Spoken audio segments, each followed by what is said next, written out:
All right, so have you ever wondered how one little sentence in a contract could actually go up against the laws of an entire country? Well, you're in the right place. Today we are diving into a huge U.S. Supreme Court case that sent a massive shockwave through international business. And believe me, we're still feeling the aftershocks from this one today. So this really isn't just some dry legal question. No, think of it more like a heavyweight boxing match. In one corner, you've got a private business deal. Just a piece of paper signed by two companies. But in the other corner, you've got the full power of a nation's law, a law that's there to protect every single citizen. So who do you think's going to win? The answer? Well, it just might surprise you. Okay, let's set the stage here. Picture it. It's 1979. The Japanese car industry is absolutely booming. And way over in sunny Puerto Rico, you've got this dealership. What starts out as what seems like a great global partnership, well, it quickly turns into a legal hurricane that's going to travel all the way across the Pacific and land right in the U.S. Supreme Court. So, who are the players in the story? On one side, you have Mitsubishi Motors, the Japanese auto giant. And on the other, you've got Chrysler-Plymouth, a car dealership down in Puerto Rico. They make a deal for Solar to sell Mitsubishi cars in the area. Pretty straightforward, right? Or so you'd think. Well, yeah, it's never that simple, is it? Because buried deep inside that contract was this one little clause. And that tiny clause would become the ticking time bomb at the center of this whole legal drama. It basically said, hey, if anything goes wrong, any disagreement at all, we're not going to court, we're going to settle it through private arbitration, and we're going to do it in Japan. And this brings us to our very first key term for all you legal English students out there, the arbitration clause. What is it?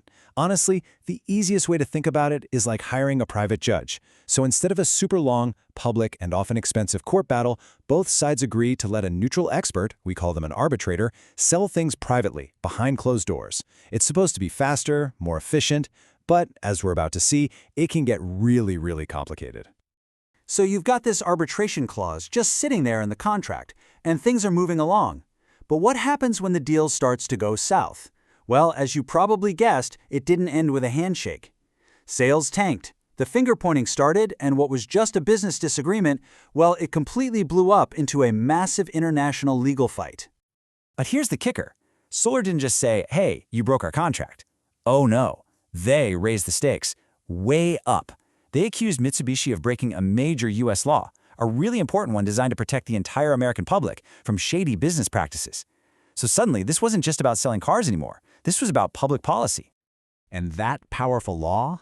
It's called the Sherman Antitrust Act. For your legal English notes, this is a big one. It's basically a cornerstone of the U.S. economy. Its whole job is to stop huge companies from becoming monopolies or rigging the game.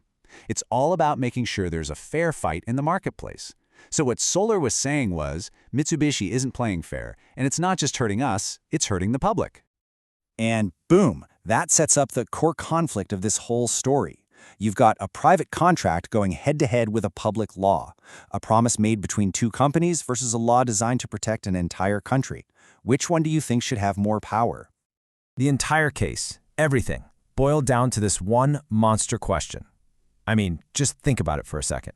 Could a little clause in a business contract actually force a lawsuit about fundamental American law completely out of the U.S. court system and into a private meeting room in Tokyo? So you had two totally different stories. Solar's side was screaming, look, these antitrust laws are for the public good. Only a U.S. court can handle that.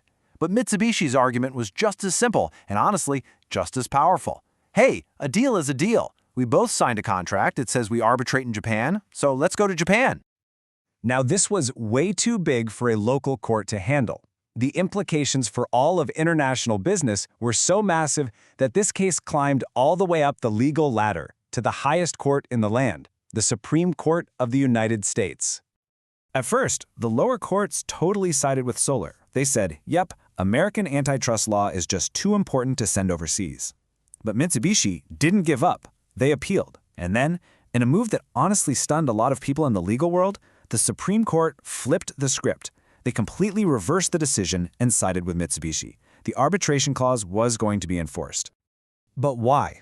I mean, why would the highest court in America basically send a case about American law to be decided in Japan? Well, their logic was based on two incredibly important principles that you absolutely have to know to understand international business law. First, There's a concept called party autonomy. This is another huge one for your legal vocabulary. It basically just means that competent parties, in this case 2 big companies, are free to make their own deals. The court's job isn't to step in and say, "Oh, we think you should have made a better deal." Nope. Their job is to enforce the contract that was willingly signed. And the second principle they leaned on is something called international comity. The simple way to think of this is it's about courts in different countries showing each other professional respect. For global trade to even work, a U.S. court has to have faith that an arbitrator in Japan can handle the case fairly and competently, even if it involves U.S. law. It's all about mutual trust. So the Supreme Court makes its ruling, case closed, right? Not even close. This decision from way back in the 80s wasn't just about one car deal. It sent a signal, a really powerful one, that continues to shape how international business gets done right now, today. And here it is, the single biggest legacy of this case. The Supreme Court pretty much set a new default rule. From now on, if an international contract has an arbitration clause, U.S. courts are almost certainly going to enforce it. The scales tipped big time in favor of arbitration. The ripple effect on global trade was just huge. This decision gave international companies a massive boost of confidence. Now, a business in, say, Germany or Brazil could sign a deal with a U.S. company and feel pretty secure that their agreement to arbitrate wasn't just going to get tossed in the trash by a judge. It created stability, and in the business world, predictability is gold. But not everyone was popping the champagne. While the ruling brought a ton of clarity to global trade, it also kicked off a really intense debate that is still very much alive today in law schools and courtrooms all over the world. And this leaves us wrestling with this really fundamental question. On one side, you have the freedom and efficiency of private contracts that make the global economy go round. But on the other, you have a country's absolute duty to enforce its own laws to protect the public. So where do you draw that line?